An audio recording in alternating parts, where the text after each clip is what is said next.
ажырасып, өз бақытымды таптым. Біреуіне оңбаған әйел болсам, екіншісіне әлемдегі ең жақсы әйелмін. Болған оқиға. Қыздай сүйіп қосылған күйеуіммен арада 15 жыл өткенде ажырастық. Бірге тұра алмайтынымды түсіндім. Бұған дейін 2 қызымыз жас болды. Соларды өсіру керек, жетілдіру керек деп күйбен тірлікпен шапқылай берген екенбіз. Романтика, ортақ әңгіме, ортақ қызығушылық дегеннен жұрдай болғанымызды кеш түсіндім. Күйеуім өздігінен шешім қабылдай алмайтын ынжықтау адам еді. Бас көтеріп еркек боп, былай етемін демейтін. Алдына түсіп шапқылай беріппін. Үйді де менің тырмыстап, тірнектеп жинауыммен алдық. Машинаға да солай. Ақшаңды әкел, жинаймыз, деп тартып алғандай алып, жинап жүріп әпердім. Тіпті киетін іш киіміне дейін өзім сатып әкелуші едім. Оның ештеңемен шаруасы болмады. Жұмысына барып келеді, дайын тамақты ішіп алып жата қалады. Күнде қайталана беретін бір тірлік адамды қаштап жібереді екен. Бір күні аяқ асты ажырасам деген шешім қабылдадым. Мұнымды күйеуіме айтып едім. Мені жақсы көрмесең, менімен тұру слишком противно болса, ажырасайық деп келісе кетті. Соған қарағанда оның да шыдамы таусылып жүрген-ау. Шешімімізді қыздарымызға айтып едік. Бір апталай тулап өкпелеп жүріп кейін қабылдады. Ажырасқасын күйеуім пәтер жалдап бөлек кетті. Бұл кезде қыздарының алды мектеп бітіретін жасқа жеткен. Екіншісі жоғары сыныпта оқиды. Әбір жетімде емес. Баяғы тіршілікті жалғастыра бердік. Шыны керек, біраз уақытқа дейін жалғыз тұрғанның рахатын сезіндім. Баяғыдай аласұрмайсың, күйеуіме не пісіріп берем деп бас қатырмайсың. Сұранатын қожайын жоқ. Қалағанымды істеп, өзіме жақсылап күтім жасап, құрбылармен кездесіп біраз уақыт өткіздім. Бірақ адам одан да жалығады екен. Табиғаттың заңына қарсы шығар шараң бар ма? Кейде түн баласы.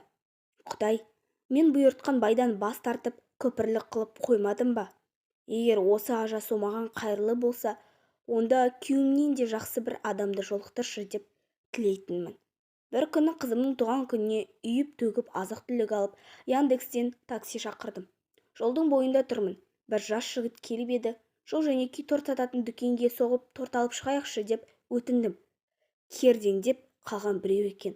Заттарымды көлікке салып қойғанда, тапсырыс бергенде торт сататын дүкеннің адресін көрсетпепсіз.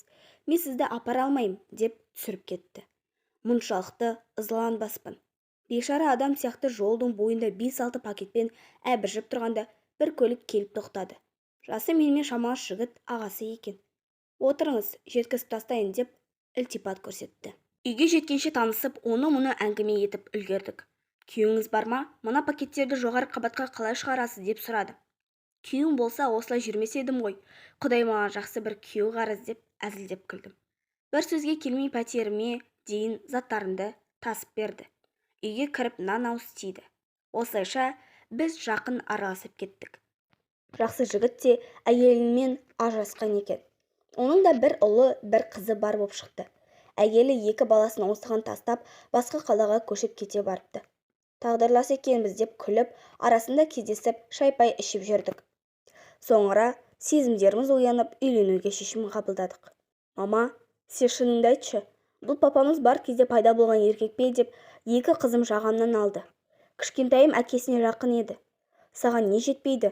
Қартайған шағында махаббат не теңің? Деп жылап-сықтап сөйлеспей қойды. Жігітімнің де үлкен ұлы қарсыласып, бөлек тұруға шешім қабылдапты. Қысқасы, екеуміздің бір шаңырақ астында тұруымыз талай адамның жүрегін жаралады. Мүмкін осыны қоя саламыз ба? Бәрі қарсы, жасырын кездесіп жүре береміз-ау, дедім мен оған. Біз ұрымыз ба? Кімнен қуыстанып, кімнен жасырынып жүреміз? Мен сені некелеп алғым келеді. Қыздар бірте-бірте түсінеді. Ертең өздері де күйеуге тиіп, жан-жаққа кетеді. Сонда жалғыз қаласың ба? Ештеңеге қарамай үйленеміз деп табандап тұрып алды жігітім.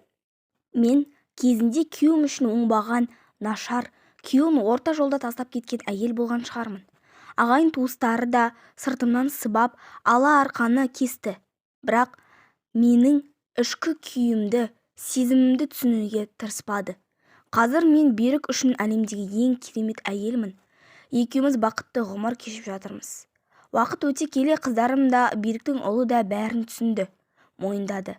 Қазір жақсы араласамыз. Қызымның үлкені Астанаға, кішісі Алматыға оқуға түсті. Ер де, әйел де бәрінен шаршап, отбасылық жылуды аңсағанда бақыты үшін күресуі керек. Балалар қызғанады. Әкесінің немесе анасының жалғыз өзінікі болғанын қалайды. Бірақ ол үшін өз бақытынан бас тартуға бола ма? Егер сіздің алдыңызда таңдау тұрса, ойланбастан махаббатты таңдаңыз. Балаларыңыз уақыт өте келе түсінеді. Әйелдер балаларым деп өмір сүреді. Бірақ өміріңіздің соңында жалғыз қалу бақыт па? Жаныңа қолдау білдіретін адамның орнын жұмыс та, бала да, ата-ана да толтыра алмайды. Өз өмірімнен сыр шерткендегі мақсатым осыны жеткізу еді. Ажырасқан әйелдің де, күйеуі қайтқан әйелдің де екінші мәрте бағын сынап, бақытты болуға қақысы бар.